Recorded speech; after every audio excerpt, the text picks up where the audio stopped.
Alright mga ka-Trade Tech, ito na po yung motor na binaklas natin, yung sira na pinagpalitan, at meron tayong isa pang bago ulit dito.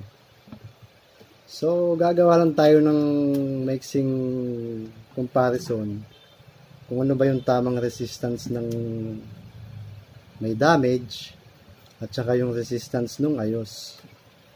So una natin i-check yung may damage. Check natin. So ito yung cable ng may damage. Ito yung pinaka-common, yung itim. So check natin. It's either dito sa dalawa, yung running niya or starting, kasi same lang kulay eh. So check natin. Isang common, tsaka kahit alin dito sa dilaw. So meron siyang reading na 44 ohms. Select natin sa ohms, naka-ohms. 44 ohms. Yung isa, connection. So yung isa, wala. So test rin natin yung parehong dilaw. Running, starting at running. So wala siyang reading. So ibig sabihin, damage na talaga itong motor. Isang connection na lang ang nakukuha ng reading. So i-check naman natin itong bago. Ito yung bago. Based dito sa diagram niya, ang common daw niya ay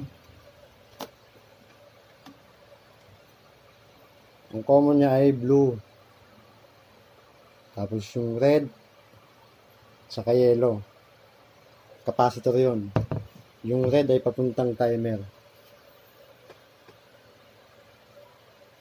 So, i-check natin to, itong bagong motor. So, ito yung blue, yung common.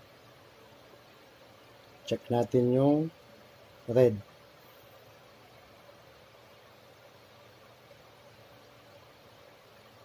So, medyo mataas. I-reset natin yung tester.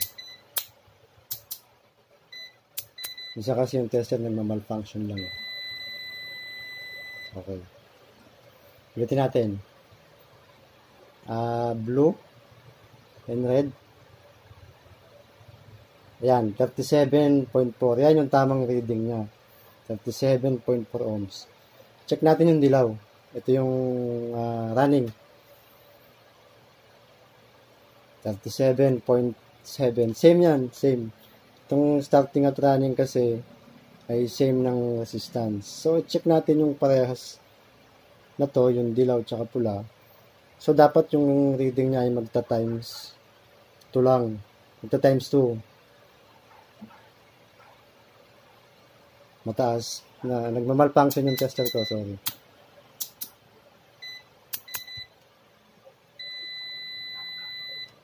Dito natin. Itong pula, tsaka dilaw. Yon, 74. Yan ang tamang reading niya. 74.6 ohms.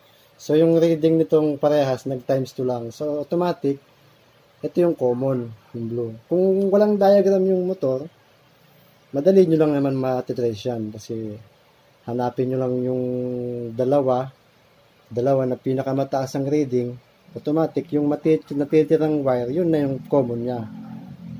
Kagaya ng ginawa natin.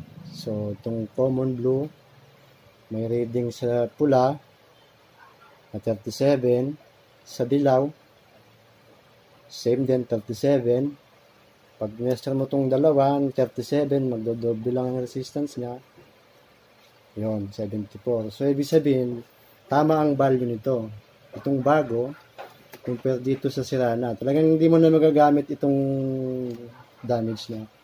Kasi, uugong na lang ito pagka ginamit mo pa eh. Talagang sira na siya. Isang rotation, gagana pa.